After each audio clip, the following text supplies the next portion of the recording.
Good morning mga tayak. So, andito naman po tayo sa bakanting lote. So, mayroon akong nadaanan dito na isang uri ng prutas mga tayak. Ito po ay tawagin sa amin ay toltolaya. Nais ko lang ipakilala po sa inyo ito. Ito po ay isang masarap na isang uri ng prutas. Natatagpo lamang dito. So, tara para makita nyo.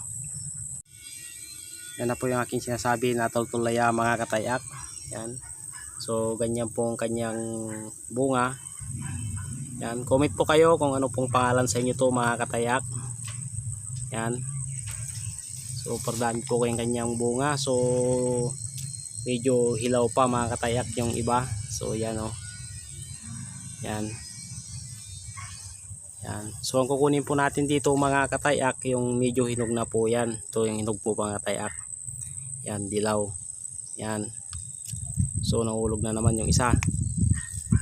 So, comment po kayo kung anong pangalan. Yan. Sa inyo pong mga lugar ito. So, iba't iba't pong pangalan po sa atin mga lugar ito. So, ang kanyang dahon ay medyo malilit lang.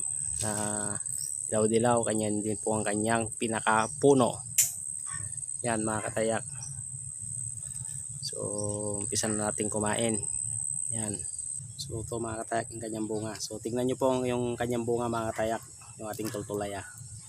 Yan. So, ganyan na po mga katayak. Hanggat itog na, dilaw siya mga katayak. So, titikman po natin.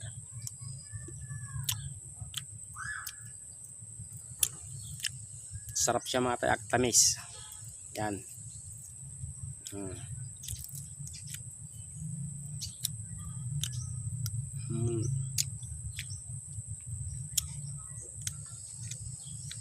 Yan.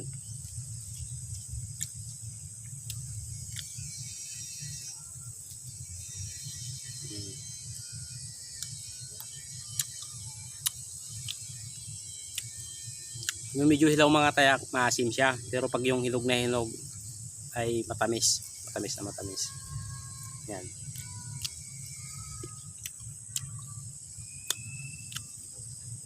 Sarap. Nandito na lang tayo mga katayak. Kung bago pa lang kayo sa ating YouTube channel, huwag niyo pong kalimutan mag-subscribe, like, share para lagi po kayo updated sa mga video po natin na i-upload sa susunod na araw na mga katayak. Nandito lang tayo.